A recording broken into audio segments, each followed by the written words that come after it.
to the first bonus episode of the Pop Shock podcast for quite a while, actually. Woo! Bonus! I'm Dan, and that weird ghost that you can hear is I am on the ghost. I'm back. I've risen from the dead. rarely seen but always beloved Massimo. So the way things worked out this week, Jared was at a stag do at the weekend, and I think he's still kind of unaccounted for, kind of mortally drunk, lying in his pit somewhere. So I thought I need to draft in another Marvel apologist. So exactly right. You need someone to play devil's advocate, as always. As always. What fun is it if I just sit here and slag things without somebody to press against me? Do you know what I mean? Exactly. We need half the fun. Controversy, retention. That's what we need. We're all about good podcast entertainment here at Pop Shock. Exactly. That's our thing. It's not it's sure as shit. It's not professionalism. I can tell you that. 100%. Yeah, no, definitely not. But I mean, I would sit and do the whole "how you been, Mask?" I've not seen you in ages, but we literally just did that in the pre-show, so I'm not going to do that again. But yeah, Mask is back. He's doing well. He's fine. I'm existing. I'm loving. I'm surviving. Bring us all into the fold. But let's just no mess about here because we're not doing news. Right, this is a bonus episode. We're going to purely focus on Ant-Man and the Wasp, Quantumania. We'll get to that and the Wasp part later. Third Ant-Man movie, the first movie of Phase 5. It dropped at the weekend there, so I had a few days to sort of digest it before coming out and record. Now, I have quite strong feelings and thoughts about this one, but Massimo, I want you to go first, man. I'd like to see where you stand with this. What were your thoughts? Watched the movie, and how did you feel after you walked away? For Ant-Man. So I think, personally for me, okay. So here's the thing. Okay, I am, as Dan said, a Marvel apologist. I am unfortunately in the position where I am so far in deep with these films that I adore them and think so highly of them sometimes that I do have to apologise. I do think that's the thing going into this movie and going into this phase. I do feel like it is a matter of kind of perspective from where you stand, because you're obviously all in and Jared is all in, whereas I'm starting to get that fatigue and that tiredness of it, and I'm teetering towards not giving a shit. And this movie to me cemented that. And for me, it kind of had to be, it was make or break. It was either this is going to make me hype for the next phase and make me give a shit about Marvel again, or it's not. And it's going to take me further in that other direction. And that is what it ended up doing. But I'll get into that. I'll let Mask get his thoughts out first. I completely do agree with you, Dan. It is that thing of going one way or the other. In my opinion, and I was definitely, this was probably for me, and I said it about Wakanda Forever, and I've said it 1,000 times. I was, this film here, Ant-Man Quantumania will either define the next phase of the MCU, will either save the film for the kind of mediocre shown we saw for the rest of the phase, or it'll put me off Marvel films for the rest of my days. Weirdly enough, it actually did neither. Right. This film for me is so squarely in the middle of the MCU. So unforgettable in some ways, but also very memorable in others, which I know is very contradictory, that it just kind of put me in, like, when I finished it, I was like, okay, that film was fine. I've heard that take a lot, actually. I was listening to Planet today, and that was very much their take. It was just, the movie happened, and then they were like, okay, and then they got mocked at the cinema. Like, that's kind of... I turned to Bethany, and I said to her, I was like, I was expecting it to be absolutely awful because of the reviews. I thought it was going to be as bad as Love and Thunder, because I have definitely defended Love and Thunder in the past, but as of recent rewatches and also stuff like that, I'm now like... God, mate, I told you that the day after it came out. He did. I know he did. I know he did. Like, but just out of curiosity, while you mentioned Bethany, what was her thoughts? Because me and Courtney both hated it. Were you both on the same page? Exact same page. Where she's like, she was like, I really, really liked a lot of the, like, I liked some of the characters that she was like, I liked some of the characters that appear in it, but she felt was very rushed. The same opinion that I have, that I felt that, and we'll get into it when we get spoiler territory. The film has a pretty solid, I'd say, pacing kind of at the start, but it kind of loses itself because it is trying to squeeze a lot of stuff into 2 hours. Even if this is a 2.5 hour film, probably would have done a lot better. And there's bits that I feel like could have been cut out, could have been included, and the stuff I'll get into spoiler territory, and there's plot lines that I feel like could have been resolved better, in my opinion. But overall, I think generally, if I was to give it in the grand scale of Marvel films, with Thor Ragnarok being a 1 or 2, not Ragnarok, Love and Thunder, being a 1 or 2, and Infinity War and Endgame being a 10, this is probably floating around a 6. 6. Wow, that's probably 6. Probably a solid film in my opinion. Probably as good as the last Ant-Man film in my opinion. So what's weird for me, I ended up giving this thing. Well, I've not actually officially reviewed it, but I said a 3 earlier on to you. Was my score. I gave.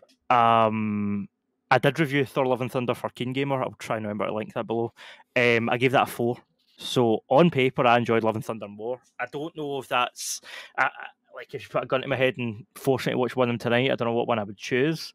Because I've only seen the two of them once, but both experiences for me were really similar. Like I sat in the cinema, ready to enjoy myself. Like Love and Thunder was Taika's follow up to Ragnarok, which I didn't love Ragnarok, but I liked it enough. That's what I was expecting, and it went too far in a certain direction for me that I kind of turned around to Courtney at one point. I was during the Russell Crowe scene, and the kind of Coliseum, and I turned around to Courtney and I went, "Is this shite?" Like I genuinely had to get like confirmation for somebody else because it's Marvel. They've been hitting out the park for for more than 10 years, and I'm like, is this garbage? Like it was a weird feeling. I felt like I was watching the old Fox Sony. Do you know what I mean? I was like, your world slowly crumbled around you. Yeah, and maybe this says more about me as a consumer than anything else. But I went in naively thinking, no, the trailer was great. Yellow Brick Road, let's go. Ant-Man's up in the ante. We're bringing in a new villain, Kang, which the MCU's been crying out for a couple of years at this point since one of the before best lockdown. Parts of the film, in my opinion. Yes, Kang, of course, that's phenomenal. But we'll get to him specifically. But yeah, it was. I don't know. I was that same feeling where I turned around and I was like, "Is this garbage?" But do you know something? It happened sooner with Quantumania than it did with Thor, because that same way Odin, sorry, not Odin, Zeus, is about halfway through the movie, whereas here it was just about where they landed, and they were making him drink the goo, which made everybody understand. Well, that's not really spoilers because that's early in the film. We will go more into this stuff, but it was around that point that I was like, "Is this shite?" Some of the non-spoiler reasons that I was thinking that, or just some non-spoiler takeaways, I thought the pacing in the movie was weird. Again, I will get into why in spoilers, but I just thought the pacing was a bit all over the place. You spoke about it being rushed as well. I felt like it was a film that was very rushed. I think weirdly enough, okay, so if we're going kind of non-spoiler positives and negatives, I thought some of the shots of the quantum realm looked phenomenal. Okay. My only issue is the moment you start including actual people in there with the soft focus and stuff like that. See, to be fair though, I will kind of fight for animators and visual effects people because I did animation at uni, and the hardest thing has always been organic modeling and animation. That's what I say. My biggest thing is that it captured a lot of the environments from like big shots and big panning shots. It's incredible. Honestly, phenomenal. It's the same thing with video games. Like, see now that we're on like Unreal Engine 5 and 4K and all that, you look at certain games like Horizon Zero Dawn and even Forspoken, which recently has been torn apart by critics. The environments look photorealistic, and sometimes when a trailer comes on for a game, even me who loves games and has done animation, for a wee minute my brain will go, is this real footage?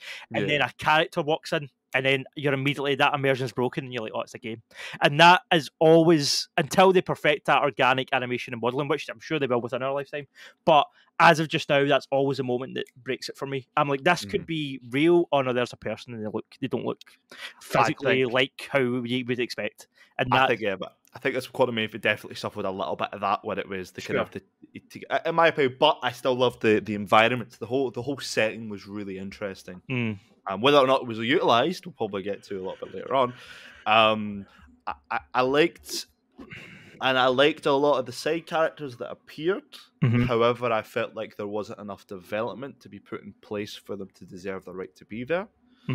And that's already starting off from an ensemble cast in the film. Yeah. Where you already have Ant-Man and Cassie and Janet, Hank and Janet and Hope as well, and that's your main cast of characters. Sure.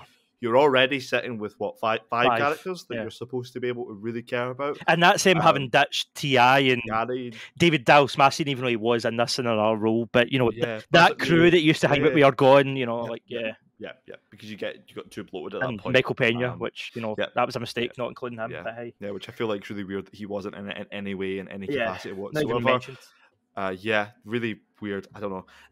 Maybe got dusted. Who knows? But and never came back. Never came back. He's the one guy that never came back. Exactly one guy. He actually forget me not in this universe. No, that's a really deep cut for comic X-Men fans there. But I felt I liked it. I feel like there is a lot of positives I could take away from the film. I feel like it wasn't as much a car crash as critics are saying it is. Okay. And in my opinion, is arguably probably the strongest showing in all of Phase 5 so far. This is the only Phase 5. Oh, is it Phase? Is it maybe in Phase 5? Phase 4. This is the first movie of Phase 5. Phase 5. Okay, it's the Phase 4 ended with Wakanda Forever. Okay, I didn't know that. I'll be honest. I thought we were still on the same. There was no big grand thing that indicated it were in the phase. Yeah. So, in my opinion, this is the strongest of the Phase 4/5 films, specifically. I'll say that we've seen so far. I was just going to say, is this his best? Are you saying this is best as Endgame? But you just qualified that. Yeah. The films that we've seen so far, in my opinion. Right. Okay. So, I mean, that's fair enough for your overall thoughts. My overall thoughts. My biggest issue was the writing, which you sort of referenced there, but again, I'll need to get into details of that, why and spoilers. But the writing for me was a bit, I don't know, it felt a certain way, but again, we'll break that down. My main takeaway was, instead of being, do you know what, this film, it was written by a guy that worked on Rick and Morty. I can't remember his name off the top of my head, but it was written by a certain guy who was as a Rick and Morty alumni, and this felt a lot to me like a live-action sanitized version of Rick and Morty. Like, if you know how Disney are making all these shitty live-action adaptations of like Beauty and the Beast and Little Mermaid, that is like what this was to Rick and Morty. Like, so it was like, what's his name? His name is Jeff Loveness, right? Who, and you're gonna love this, is also working on the screenplay for Kang Dynasty. That's exactly where I was going next. This movie not only. This was a movie to get me hyped for the next Avengers movie because they were bringing in a new villain in Kang, but also the fact that this movie is directly tied to that movie through the writer has made me so instead of coming away sort of more hyped for Kang Dynasty, I ended up coming away more just dreading it, to be honest with you. I'm now dreading it, and a lot of that is with that connection with the writer, and just with the way the movie ended and sort of set up the rest of the phase. But again, obviously we're going to need to get to that spoilers. I think the spoilers. If you can hear back in there, that is Atlas the dog, who is currently now. How is just a wee break here between spoilers and non spoilers? How is your dog doing? Because I've not spoken to him in a while since you've had that. Good. He's good. He's 9 months old now. Is he still mental, or has he calmed down? He's still absolutely mental. Aye. He's absolutely mental. He's just in the corner there. He's good. Oh, he's doing good though. He's doing good. He's doing. A wee bit tummy bug lately, but he's doing a lot better now. He's it's fun having a dog, I guess. That is fun having a dog. Yeah. I agree. Yeah, it's like almost sometimes you want a dog, and sometimes you want to have a pet ant. We'll get into the pet ant. Yeah, so just so you know, spoilers for this point on, the movie's been out for almost a week at the time. By the time you hear this, so go see the film, make up your own mind. I say that with any movie, whether it's a big franchise movie or not, form your own opinion. But we are about to really going to probably get quite opinionated here. Just a wee heads up. Definitely. So, question is, where do you want to start with this? Atlas. Oh God. I've wrote a list out here of it wasn't really my issues with the movie, it was just my thoughts on the movie, but it turns out it's all issues, which I guess that saves to me, like if I was doing a review, that's usually what I start with, is just my kind of initial thoughts, and if there's no positives on that list, then that's usually a sign that there isn't many redeeming qualities to whatever it is that I'm talking about. But no, that's not true. There was a major redeeming quality. Let's start with the positive. Let's talk about Kang. Let's talk about Kang the Conqueror himself. So Yeah, Jonathan Majors. We seen him in Loki, and me and Jared had a bit of an argument because I was saying how like we've already seen him, but they sort of just brought him in and then killed him, so who cares? And Jared was like, "Well, that's not Kang; it's a different version. You know, it's this, it's that's a variant." We've seen Jonathan Majors in the franchise before, so it's not as if we hadn't seen what he can do. Even if you're not, I mean, I've seen Jonathan Majors in other things, but even if you're just a Marvel head, you've already seen that he can act. You know, he's good. I mean, I'm excited for him in all the stuff, promotional stuff for Creed looks fantastic. The third Creed film, right? Was it just me that watched Creed 3 trailers were also playing before this movie? Was it just me that then sat through this movie and went, "Christ, he looks so much better in Creed"? Like, and he was good, and he was. That's the thing. He was good in this, but I felt like Jesus, the guy had done a lot of heavy lifting. I feel like he really carried a shitty script for a lot of this. In my opinion, he had the perfect. A lot of the time, because he's introduced in the first 5 to 10 minutes of this film, through a flashback sequence that we have, where we see Janet. Van Dyne, Pim? Janet, sure. But whatever. Michelle Pfeiffer. Cameron. That's it. We see. Sorry. We see her time in the quantum realm. We get a brief insight of that, which is alluded to in Ant-Man and the Wasp, which comes back and that kind of thing. And then we first meet Kang, who is Crash, who is never actually referred to as Kang for most of the film. He's just referred to as the Conqueror. I think Scott calls him Kang at one point. Scott does refer to him as Kang at some point. Because she finds out who he is, and there's like the name. She's like, oh, the name. What does the name Kang mean? Who is Kang? Yeah, that's what she says. But throughout most of the film, he's either referred to in the same vein as fucking Voldemort, when it's the one who should not, like him or the Conqueror or whatever. And I get why they did that, because they did the same thing in Loki, where they did not call him the Conqueror. What did they call him again? They gave him a name. He Who Remains. He Who Remains. He Who Remains is the name they gave to him. Yes. Which I like as well. I think it's interesting because they're trying to differentiate between these different Kangs. And he did. He looked different. He had a different cadence. The way that Jonathan Majors does his subtle deliveries in a different way. He had that just shows his range. A lot of crazy in his eye, which was I really liked as well. But it's definitely, as you said, one of the best parts of the film. I liked his design. I know it wasn't amazing, I liked it. Speaking of designs I liked, we'll get into it a bit, but MODOK, I loved it. I thought it was great. Really? Really? Okay, let's get to that. No, not yet. But we'll get to that. Yeah, and I'll tell you why in a bit. So let's just break down what you said so far. So you've touched on a few things there. Yeah.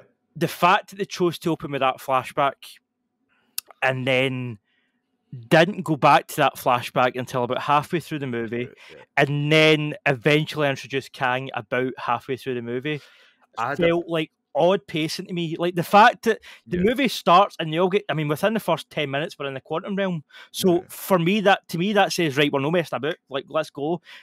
But then we spend half an hour, 40 minutes, 45 minutes in the quantum realm with no Kang, as you said, just a kind of ominous mention of the baddie that's cutting about. Like, we don't actually see him, we don't see him do anything, even from a distance. We don't, right? So that's fine. And then you're like, obviously they're going to show you the flashback. So that's what I meant by the awkward pacing of the movie. I thought the pacing was weird. It reminded me of the issue that I had in Black Panther Wakanda Forever was pacing. I felt like they spent too long with Shuri not in the suit. I felt like they waited too long to give Shuri the suit. It's a similar issue here. I think with Kang, they waited too long to bring in the best part of the movie. I agree as well. I'm inclined to agree that they spent, as I said this as well, with the side characters, they spent 10 minutes, get in the quantum realm, you're there. Now let's introduce you to all the wacky and now let's do sanitize Rick and Morty for 40 minutes. It's like, no, I don't. However, I did enjoy that's how you start phase 5. Like, I did enjoy the man who was boy. I kind of enjoyed him. I thought it was fun. I was like, it was kind of stupid, and it felt, as you said, it kind of feels like a Rick and Morty character, but at the same time, I'm like, okay, it's kind of funny. He has an arc where he doesn't have any holes, and he gets a hole, and that's kind of funny. And I'm like, okay. The reason that bit for me is passable is because, again, David Massimo played that role, and he's hilarious. So I think that, again, the actors carrying not great material, in my opinion. I mean, Paul Rudd, actually fantastic. Yes. I think he's great. I was just going to say that. So to me, the main two takeaways were Jonathan Majors as Kang, Jonathan Lang, Jonathan Majors as Kang, and Paul Rudd as Ant-Man. In particular, that scene, I like Paul Rudd, he's charming, he's whatever, but you've seen him doing Ant-Man a few times. But the point that specifically reminded me why he's been around for so long and why he is so kind of beloved is that scene with, we'll get to it and break it down properly, but the scene with all the Ant-Men and when he goes that was thing, phenomenal. and there's a Baskin Robbins one of him in that, him in that scene, even though he was just playing really Scott Lang, it just worked as comedic timing, the way that he responded to himself, like that kind of bouncing off of his own material, like it was just like, this is a guy that's been doing comedy for decades and he's absolutely top of his game. Really natural overall, like in the film. I think that was possibly my favourite scene in the film. Just for Paul Rudd. Yeah. So yeah. I also enjoyed Michael Douglas as Hank Pym. I feel like do you know what? Yeah, I leaned into the crazy old man aspect of him, that's really definitely for the best. Yeah, totally. This senile man that just loves ants. Like, a senile man who loves ants. And there's a joke that I immediately thought, and it's in a bit towards the end, where our main hero and our villain face off against each other, and Jonathan Majors as Kang gives Scott Lang a backhand special. And I immediately thought, I was like, somebody had to know that by giving a character a backhand, I'm like, that has got, like, someone's got to be. Hank Pym in the comics is not a good man. So just for reference, if anyone who's not aware of it, Hank Pym in the comics is a terrible person because of something that happened in the mid-70s that the writers of that comic still attest was what meant to happen. However, there's a comic panel of where Hank Pym backhands his wife Janet. He is also the reason for Ultron as well, and is a terrible person overall. Yeah, and was replaced by us. He's basically Tony Stark in the movies. How he's a terrible person. Yeah, but worse. Yeah. But not even funny. Like just not even funny. Exactly. Exactly. So there's that thing, and that's all I could think of. That particular bit, where it just fucking poof, and I was like, oh, a bad person. But no, I definitely agree. I think, and Michelle Pfeiffer. Okay. That was the other thing I was going to get to. We spoke of the pacing. We'll speak more about Kang. Michelle Pfeiffer. Now, her herself, I thought she was great. I think Michelle Pfeiffer was always great. Yes. Yeah. It was the character motivations that I had an issue with. I can't tell you anything. No, I hate that shit in movies. Like, let's not reveal this big secret. They can save my entire family and save a lot of hassle. Let's just keep it to ourselves until shit hits the fan. Like, I hate that bullshit motivation. Like, thingy, Weekly Planet always say, if an issue can be resolved by leaving a post-it note, then it's not good enough to be in a script. And I agree with that mentality, because she could have solved that with a post-it note. Don't go into Quantum Realm, Kang's a psycho. Like, that's what she had to write on a post-it, and then Cassie wouldn't have built that machine. But anyway, the other thing is, it sort of breaks the continuity with the last Ant-Man movie, because in the last Ant-Man movie, it ends with Scott going back to the Quantum Realm, and she's just standing by and, hey, go for it, have fun on your trip, I'll see you soon. She doesn't hesitate, she doesn't say to Hank, this is a bad idea, she just puts her goggles on and then they get dusted. That totally breaks with the intro of this movie. Like, it doesn't line up. I'm inclined to agree only for the fact that it's technically explained in a throwaway line that she says.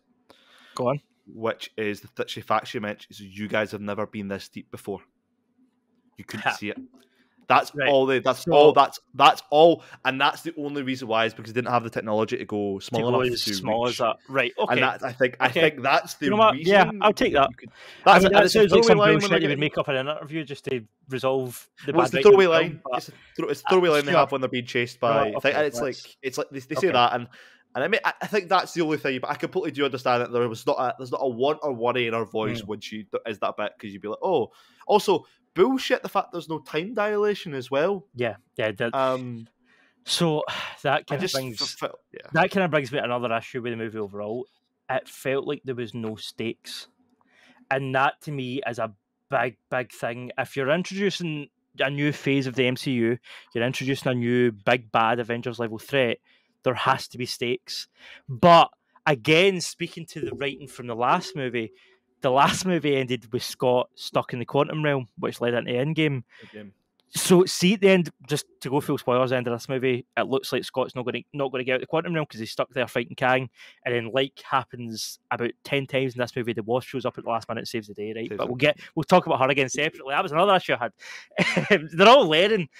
So the part at the end where Kang's fighting Scott in this part, I knew in my head, I was like, they're not going to kill him because they don't have the balls for that.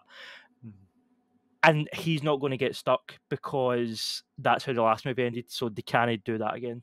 So the only thing you're left with is the whole family just walk away scot free, huh? But like that to me, just what was the point in the movie? Like other than and again that comes to an issue I have with Kang. See this version of Kang, the Conqueror. The only time we've seen him conquer anything was this size. Was like in a tiny universe that is completely inconsequential to everything else around it. So who, like, he's the Conqueror. We've seen, okay, we get a brief flashback where Michelle Pfeiffer touches a ship, which, by the way, that 10-second flashback, I want to see that movie. See that flashback? Yeah. That looks much better than the shit they gave us here for 3 years. Like, why did they not just make a 3-year movie about Kang just screwing up people's days? I would have watched that, but okay, so he's conquered all that stuff you see in 10 seconds, but the only thing that us as fans see Kang conquer is a tiny, inconsequential universe. And then, spoilers, it's confirmed in the post-credits that he's dead. So this version of Kang is now gone. I mean, was it confirmed that he was dead? So apparently, I was reading a thing today, apparently it wasn't sure in editing. When he gets sucked into that wee bit, apparently they weren't sure. There was a thing where he left, he was going to come back, whatever. But then when they found the post credits, they changed their mind, and one of them, I think is the one with the funny voice, says like the Conqueror, he's dead, and they do definitively say that in the post credits. So unless they could just spin it like, oh, he had incorrect information, but he basically confirms it in the post credits. So this version of Kang that we got to know his background, his motivation, blah blah blah. The Conqueror, his specific performance, who's meant to be the most evil, and he's the one that's been cast out for again. We found out in the post credits that he was the one that was cast out for the Council of Kangs. That's why he's been banished down here, is because he's the one that's meant to be uncontrollable. The rest of them are just kind of gimps, and that's like a big madman. So they're like, right, let's banish him in a tiny universe. Oh, but then Ant-Man just beat him on his own. So. And then that brings us round to another issue I have, which goes back to the first Avengers movie. The first Avengers movie, as much as I kind of, it's the first time you see them all on screen and shit, and the novelty of that, the fact that Loki was a villain when we'd already seen Thor beat Loki on his own, that pissed me off right for the get-go. Like, I was like, why are we watching a villain that we know that one of these guys can beat? And now we know the smallest hero in the Marvel universe. The most, okay, they're trying to make Ant-Man a bit more a force to be reckoned with and less a joke character, but having him kill a variant of the new big bad and the first appearance we get of him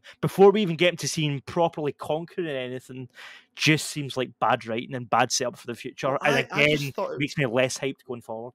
Well, I just thought they would just. I was up until this moment. I was under the assumption that he wasn't dead. Like the information they had was, oh, he's dead. He's not actually dead. It's the whole thing of like. As I said, it's comic books. People come back from the dead all the time, and they could always spin it if they change their mind again.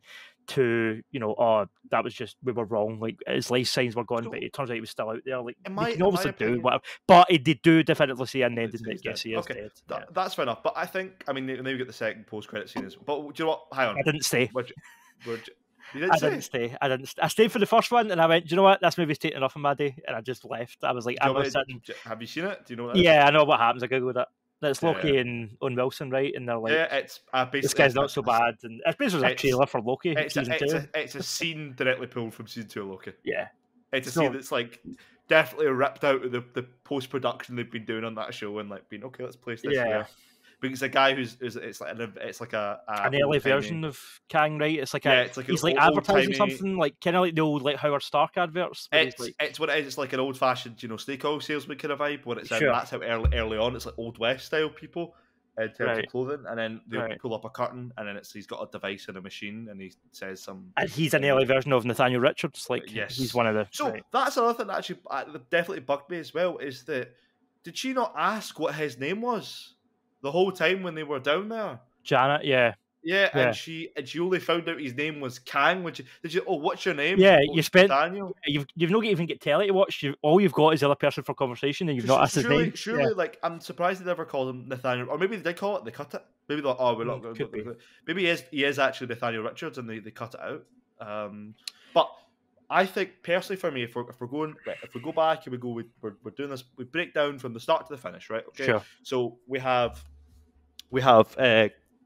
the start of it with the flashback, then we get the narration scene that's been seen in all the trailers and stuff like that I really liked. I thought it was kind of funny that we're doing.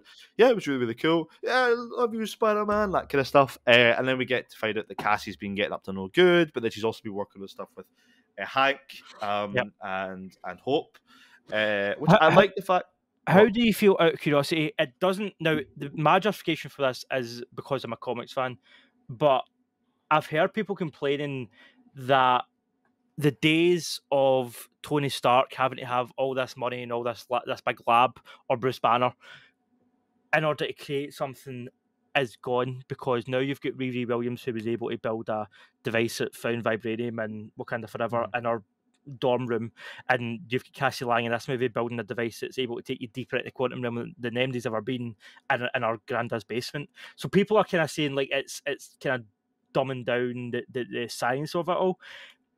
I've read weirder, more out there shit in the comics, so it doesn't really bother me. I just bought it for what it was. I'm inclined to agree with you though, because I'm like, okay, you have the Peter Parker made his webs in his auntie's room, like, do you know what I mean? It's fine. Like Tony Stark made the suit exactly with a box of scraps. Like if we're talking about technology and dumbing down science, first of all, it's a Marvel comic. It's a Marvel comic, and the fact that a man built an arc reactor in a cave using a box of scraps and nothing else, and missile parts. So look, like people who say that they never picked up a comic book in their life. And I also think it might speak to the sort of, what would you call it, like the transfusion of ego of people onto Tony Stark, because I think a lot of people, even though you're not really supposed to, because he was a bit of a dick, I know he eventually sacrificed himself for the universe, but Tony Stark it takes is not a role model, right? Tony Stark is not a role model for MD, right? But I think for a lot of dumb fans, he is, people that don't really know how writing a character works, he is a role in the way that Walter White is for Breaking Bad. Do you know what I mean? He's not supposed to be something to look up to. In fact, I'm Christian Bale in American Psycho. Sure. That kind of thing. Endless examples. But the point is, though, like, he's not supposed to be something to look up to. So I think when you then bring us these kind of teenage characters who aren't multi-millionaire playboys that are able to do the same thing, I think there's a lot of fans that are. I think it's because they're women. I think it's because they're women. That's what I feel like. Oh yeah, they're both women. Oh yeah. I was like, wait, no, yeah, they are both women. People love. Not an issue with Peter Parker. That's a good point. Exactly. Oh my God! Wait, are you saying that comic fans are sexist? Oh, unbelievable! Misogyny and the geek community.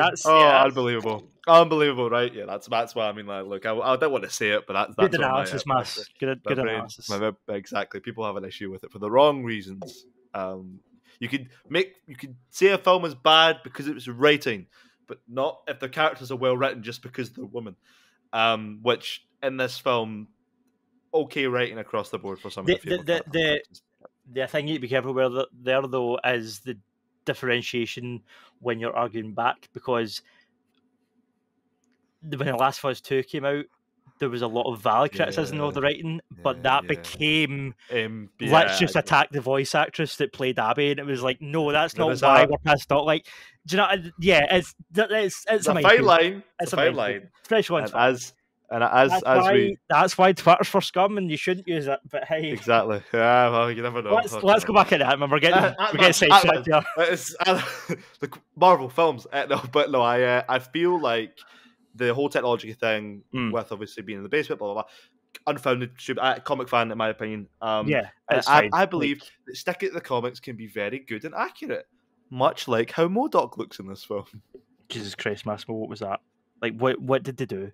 Like, so and he looks like MODOK. He looks like MODOK. He looks like a.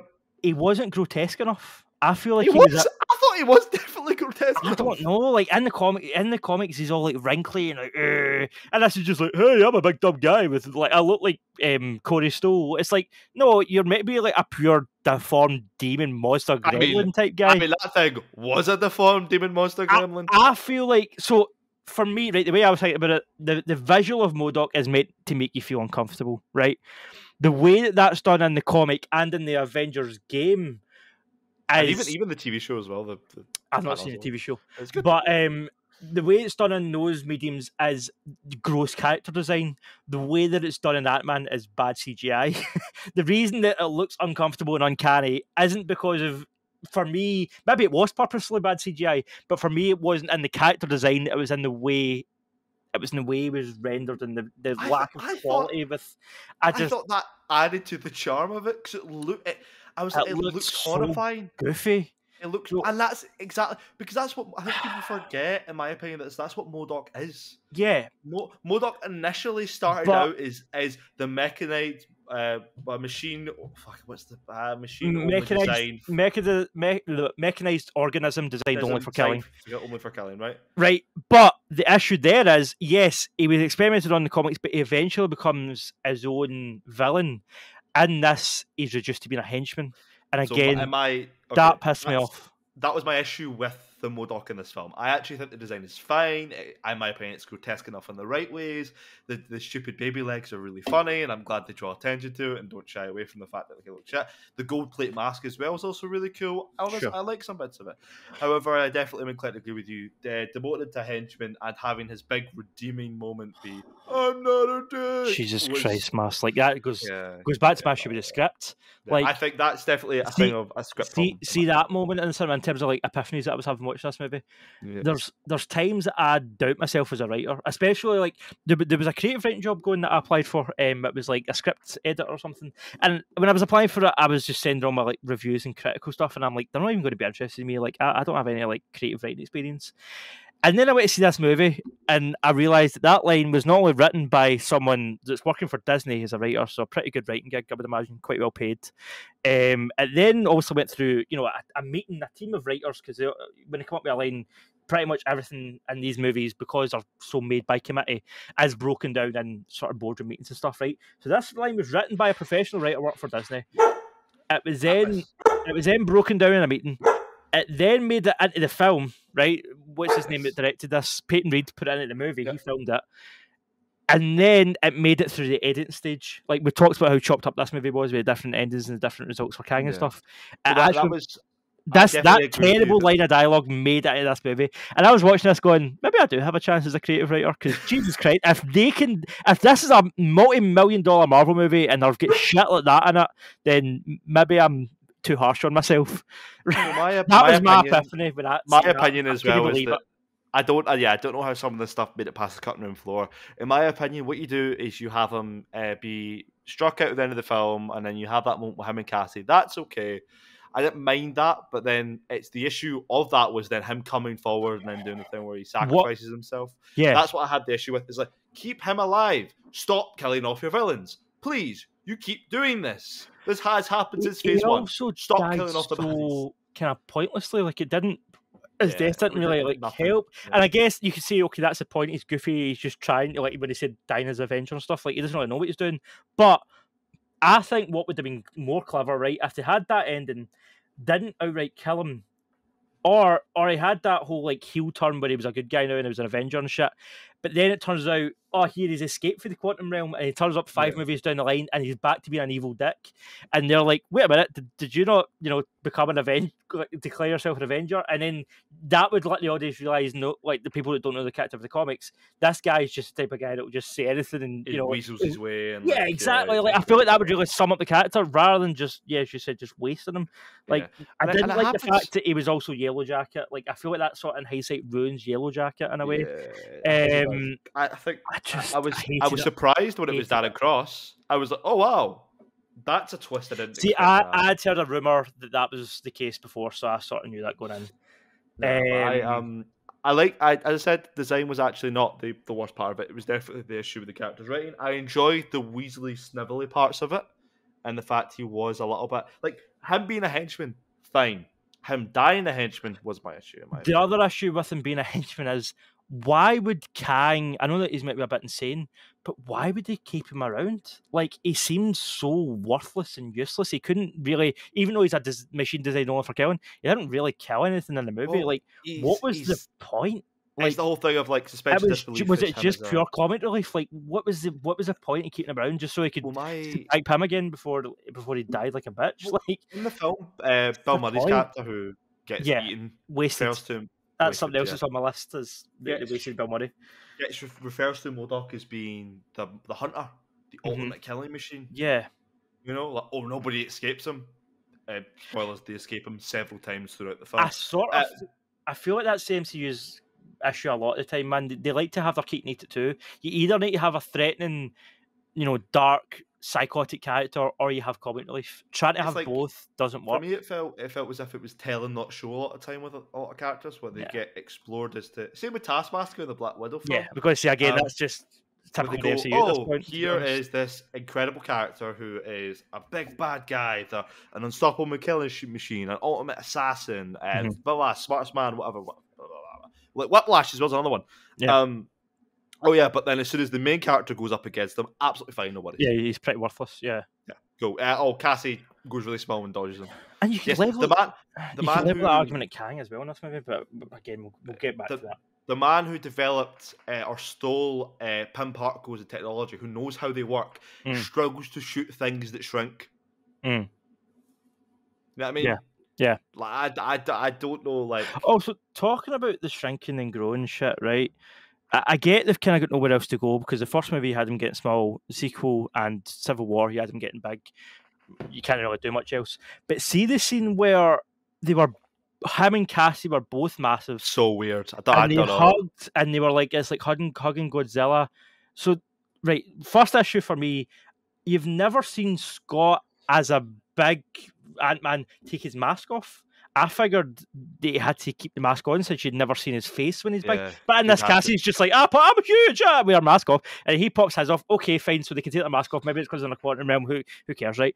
But then, see, when they hugged, they didn't even feel big. Like, there was some stuff in the background, but the background's such CGI bullshit that it wasn't obvious that they were big at that. I just looked at two actors standing hugging, and then the line about him hugging Godzilla, it's like, well, you're the same size, so what are you like? It made me, it just passed me off, and I was like, what is this? Like, one thing I have to do say, I did enjoy. I thought some of the fights in this were actually quite fun.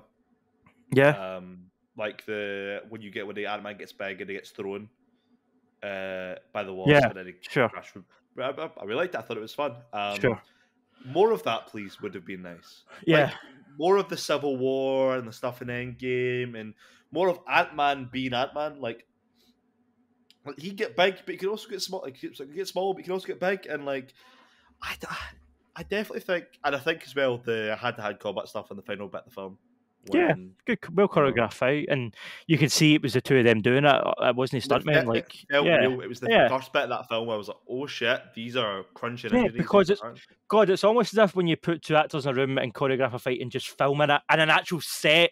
Yeah, my God, it feels real. Yeah, when it's not just floaty characters bouncing about. Like, in my opinion, that's the thing I do agree with you with, is that the CGI. The issue is there is no scope, and weight, or the CGI, or stakes, or totally. And that comes a lot with the fact that the characters feel like they're in a fake world. Yeah. You know? And I think the bit like where you have the Star Wars Cantina style thing, really like that, because you felt like they were interacting with things, they felt like they were interacting with real people. It feels like this film had a lot more practical stuff in it. And then it was cut.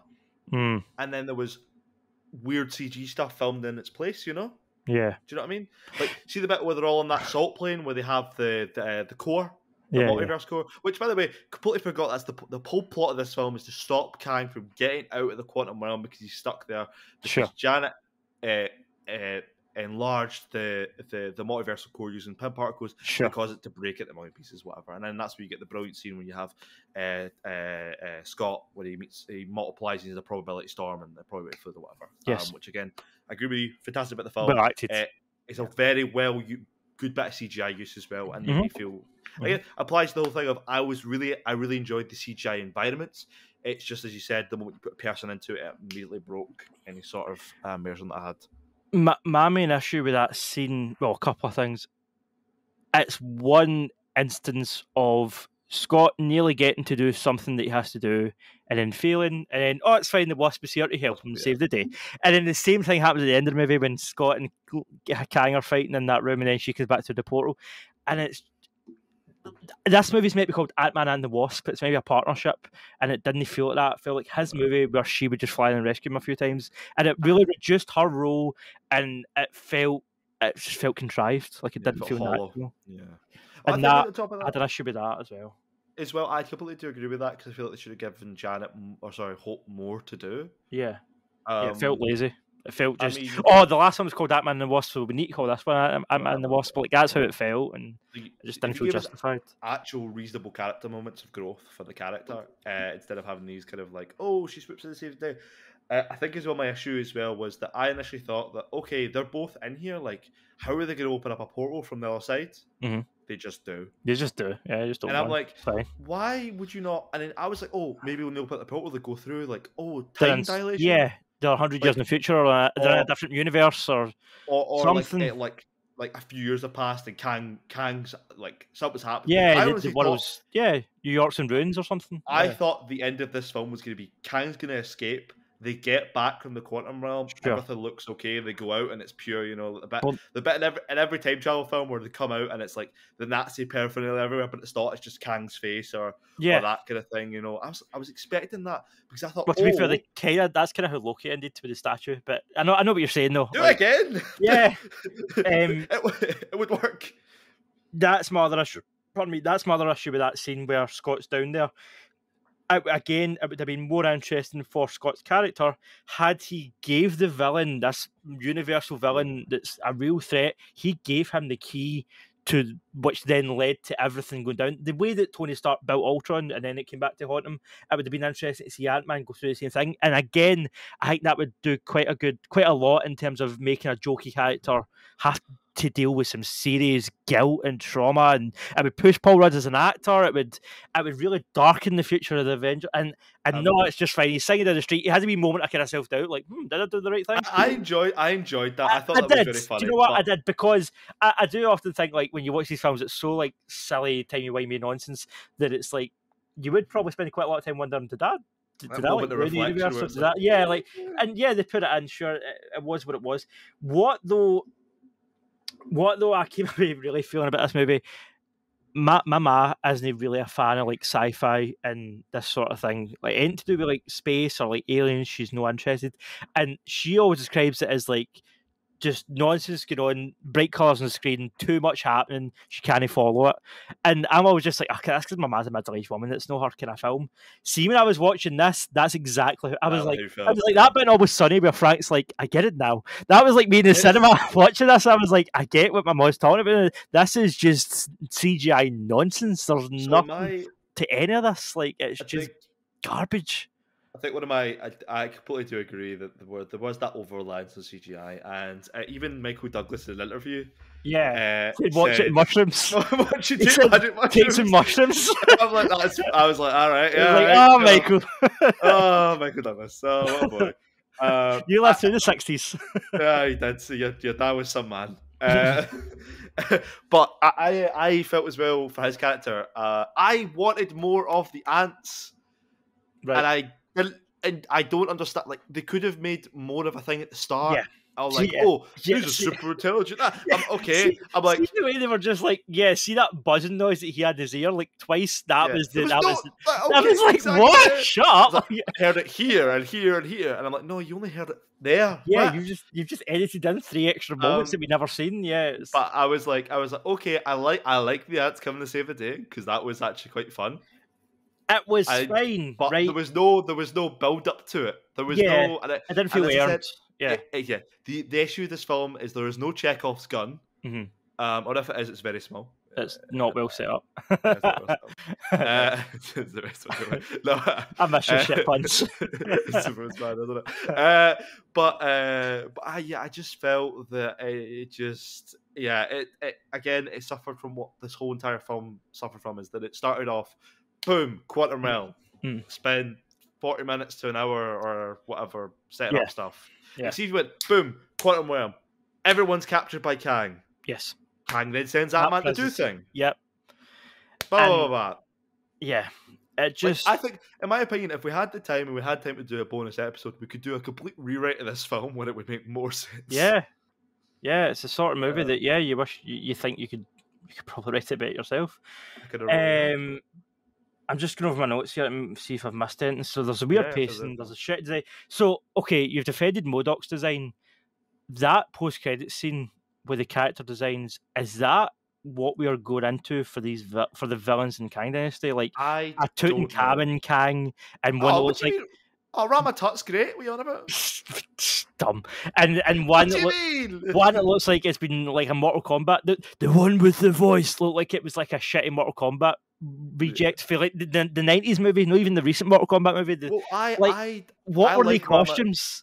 I like Ramatut. Power Rangers. It was so like Saturday morning cartoon. I was like, what is this shit? Like, depending on how well you know you're not Marvel. Like, for those who are comic fans or who don't really know who he is, one of the first versions of Kang the Conqueror that the Avengers face is a villain time traveling. It's called Ramatut. He's got the Egyptian headgear on. Egyptian headgear. That one, right? I've seen the part. It looked dumb then as well, but that was all time ago, so it gets a pass. The thing is, that's the thing though. Like those comics were originally written decades ago. Yeah. I feel like we know better now than to do shit like that because we've seen Power Rangers and we've seen how shit it looks like. I thought it was fine, and I think it's kind of very campy. As okay, that's cool. Awful. If he is the main villain, I'll have an issue for the next one. I mean, he might be. Again, that scene really, really transported me back 15 years to like the Bryan Singer X-Men era, I didn't mind even X-Men Apocalypse, which is more recent. Like that sort of just lame rubber suits. It was like, what was the weird one? I don't know. You had the cyborgy one. You had Ramatut, and then what was the other one? The one with the voice, with Mortal Kombat looking one. Yeah, Mortal Kombat. It spoke like that for some reason. Yeah, just because Jonathan Majors just ran out of voices. It was like, let's just talk like this. The one that had the weird hat and stuff like that, and the beard, the mustache. And people are saying online that the cyborgy one could be what's he called? The something kid. What's he called? Mass, help me. The Iron Lad. Iron Lad. That's it. People are saying that the robot version's Iron Lad, but Iron Lad might be a good guy, but people are saying he's going to be the bad guy going for. I don't know. There's all this bullshit online I was reading earlier, but I don't know, man. It was a cherry on a shitty cake, that post-credit scene, and it really put a bad taste in my mouth, and that's why I was like, I've no sit through a second post-credit scene. I'm out. Like, I mean, in my opinion, second post-credit scene was good. I actually liked the kind of the introduction of the many Kangs. It did feel as if it was a bit put in at last minute, like Studio Winterfield's kind of thing, where it's like, okay, we now need Jonathan, we need you doing 3 different voices, 3 different ways, and we need you to wear this full mocap suit that we're going to CGI stuff in on later on. Yeah. Don't worry about it, it's fine, go. Also, I forgot something, just to look back to the ants again. So that moment where the ants overrun Kang and ruin his costume, again, talking about certain things not being fleshed out well enough. In the comics, Kang doesn't really have any powers without his costume. It all comes through his tech.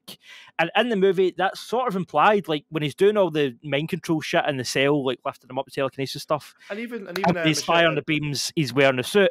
And then Janet says it as well. Yeah. And at the end of the movie, because I've seen a lot of people complain online, how come he didn't just use his powers in that fight with Scott at the end of the movie? His suit was ruined because of the ants, so he couldn't use his powers. That's why he had to rely on just his sick guns. So, which again, best in the movie, so I'm not complaining about that. But they didn't make it obvious enough that the suit was a source of his power. And then the fact that the ants were the ones that kind of took that away from him, it kind of felt like, what's the Indiana Jones movie that if you take Indiana Jones out, everything just happens the same anyway? Oh, the first one. Right. Raiders so seeing this movie, see if when that thing was sucking them all into the quantum realm, that device, see if they didn't get sucked in and just the ants get sucked in, it would be fine. They'd deal with Kang.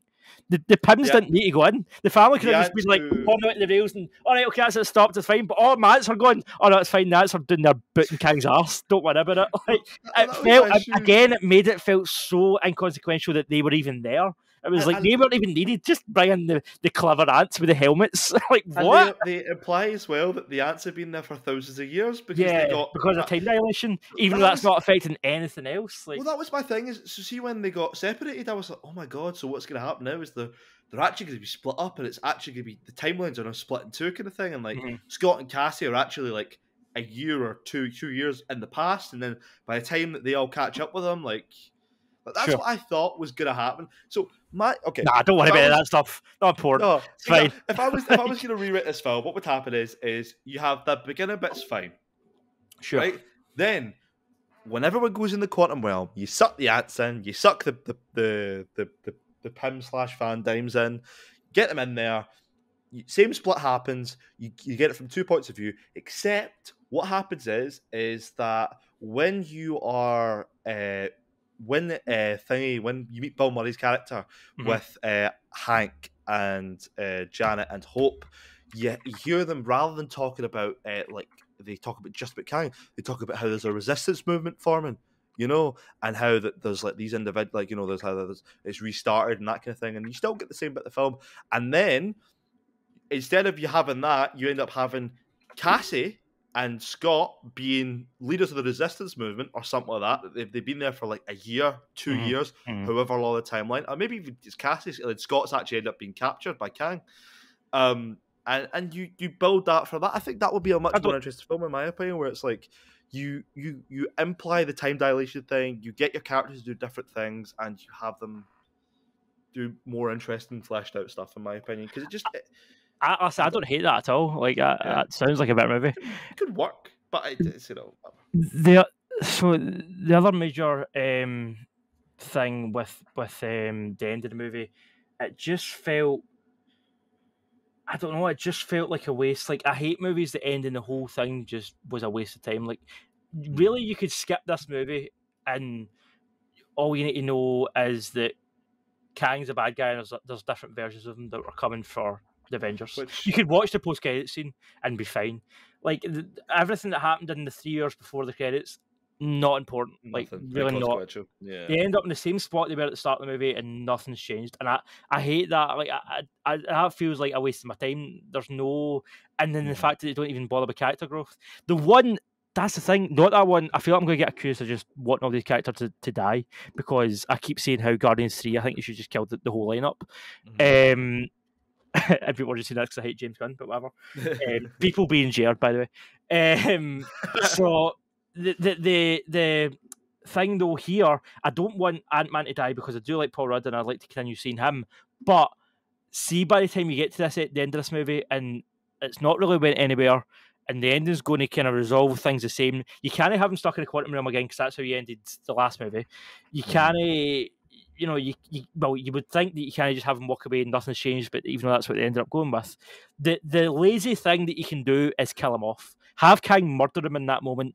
Have him going down a hero protecting his family. Okay, we lose that man going forward, but it raises the stakes. Really, it raises the stakes. It makes Kang a formidable villain, and we've already got a new Ant-Man and Cassie. Like, let's be honest, she's going to be when Paul Rudd gets in 10 years' time. When Paul Rudd's fed up, he'll be doing the Michael Douglas shit, and she'll be Ant-Man. So that's the thing, though, as well, is that there's an infinite number of universes. You could then easily, if you really want to keep Paul Rudd around, introduce an Ant-Man from a different universe. But that's the other issue with this as well. Like, even if you choose to go that way, like they did, and definitively kill this version of Kang, that doesn't raise the stakes at all either, because if you can just kill every Kang that comes, like we've seen 2 Kangs so far, and both of them have died. And the thing we've seen them in, like that episode of Loki, what's her name, female Loki, killed him, Sylvie, and this apparently he gets killed because he gets sucked into that thing, as confirmed by Kang in the post credits. See, if you're just going to continue to kill this villain and replace him, what's the point? Are we just going to do that forever? Like, is there going to be an end? Oh, is it unkillable villain? Is there going to be, and then also, like, surely that rule then applies to all the heroes. Like, who cares? Like, they mentioned in this one about him having killed Thor in the past. Are you the one that I killed with the hammer? So if we know Thor's dead in another universe, but he's not yet dead in the MCU, like, can we not just get. People kind of mentioned this when Endgame happened with the time travel thing, and we got a new Gamora after Gamora died. People kind of said, "Well, like, what's the point now? You can just go into our timeline and grab another version." Now you don't even need to go into the past or into the future. You can literally just sidestep it in our universe and grab Peter Parker, Aunt May, whoever you like, and just, do you know? And there's just no stakes. And again, I actually brought up the episode here because I wanted to remind myself which one it was. Episode 6 of the Pop Shock podcast, we did Doctor Strange Multiverse of Madness predictions, and I posited the idea: are Marvel writing themselves into a corner by introducing the multiverse? Are we going to get to a point where nothing's going to matter? There's going to be no stakes because there's always going to be an alternative villain, an alternate hero, and how are the writers going to navigate that? This to me just confirms that they don't have a clue how to navigate it. And now we're going into a new phase of the Avengers. We're going into a new Avengers team up movie with no clue on how really we're going to cap off the multiverse. That's what, maybe they do have a clue. Maybe Kevin Feige's got it all planned out. But going by what we've seen in this movie, that's not the feeling I get. I feel like they're just winging it and hope for the best. That's my rant about the MCU, but it just... I'm inclined to agree with you. Another than possibly good news, Tom Holland's Spider-Man might be the main lead of Kang Dynasty. Is that right? That's something I heard. I heard that the next Spider-Man movie is going to come before Kang Dynasty, and it's going to tie directly in, was what I heard. But yeah. I mean, make Spider-Man the lead, of course. Like, now that Iron Man's gone, yes, he's a great replacement. More Peter Parker. I'm inclined to agree with you. I just think that there was a lot riding on this movie, in my opinion, and the fact for it to be a bit of a wet fart of a film, because I'm rating it a 6 out of 10. I didn't think it was great. I didn't think it was amazing. I think it was terrible. It's just a bog standard average film. Like, it's Thor 2 levels of average.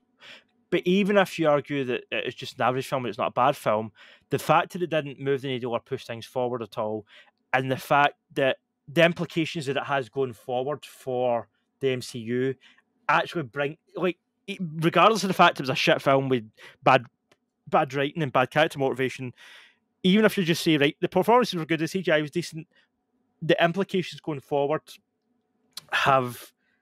they've just left me with no faith, to be honest. Like, I'm now dreading Kang Dynasty. The combination of this Kang being beat and just replaced by a bunch of other silly looking Kangs, the combination of that, along with the fact that the same writer of this is writing that Kang Dynasty movie, and then the fact that, you know, we're in the multiverse now and we kind of don't have anywhere to go narratively, like, I'm like, is Marvel just done? Like, are these movies just going to come out and then eventually I'll stop seeing them and that's it? Like, what a shit way to end they were in such a high 2018, 2019. Yeah. They were absolutely killing it, man. And it just feels like they've fumbled it since, and they've not... Well, maybe it's that old thing with the Star Wars sequel trilogy. They didn't have a plan.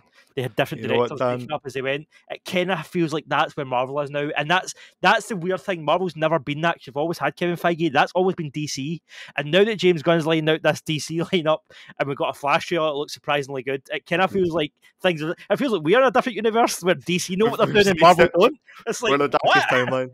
I think on that sour note, Dan, I feel like our time in the quantum realm is coming to an end. Listen, I might be completely wrong. I hope I'm wrong. I hope that they kill it. I hope it keeps going. But let us know in the comments below what you thought, Ant-Man, what you think of the future of the MCU. If you have any opinions that you thought that we had that were terrible takes, great take. If you want to applaud it, the design of MODOK that I did, and you think it was really, really good, tag us on social media, leave some responses in the comments below. Find us. I'll put Jer's did a link tree for the podcast. It's got all the Facebook, Instagram, all that shit. So I'll put that below. Well. I'll put the link to last week's episode, and this was also our first bonus episode for a while. So I will see if you go into the channel, you can do the filter selection. There's a playlist just of bonus episodes. So see if you prefer this sort of thing as opposed to us talking about weekly news. You can just watch. We did a Moon Knight one. We did a Doctor Strange one. We did, there's a bunch of them on there. We did a Batman one. So yeah, these quality content for our viewers. Quality content. And listen, we'll be back. Well, I'll be back next week talking their news. Don't know if Mass will be here, but listen, maybe Mass. I'll fade. We were talking before the podcast how Mass has come to the end of a dark period in his life called university. So once he's free from that ball and chain, then hopefully we will see a lot more of him. But listen, it was good having you this week, mate. It was nice to catch up with you, man. Exactly. It's good being back on, and it's good to catch up with you too, Dan. Thanks. Should I do the thing? Do I do the thing? Thanks for coming in for a palate cleanser. Do the thing, but I didn't need to actually inform you. I don't think you're aware of the new sign off that we've got going. But I'm not. You know what? I'll tell you about this first. So about 3 weeks ago, Jared's been big into wrestling recently, specifically wrestling games, and he bought a new game, a new wrestling game, and he was referring to the fact that it's now called like WWE 2K, whatever. Yeah, he was like, it's SmackDown. It's a SmackDown game because that's obviously what he grew up with in PS2. So he was like, instead, I'm just going to say Daddy's got a brand new SmackDown. And I thought that was hilarious. Like, I don't know if I was a bit drunk at the time. I think I had a few whiskeys, but I thought Daddy had a brand new SmackDown was hilarious. So that's been massive enough since. Just kind of stole it for Jared. So, do you know what? Go for it. Daddy's got a brand new SmackDown, but please, Mass, since you're here, give us yours. Cause... Oh, well, we'll see you all on the next page. God, you sound very drained. It's been so long.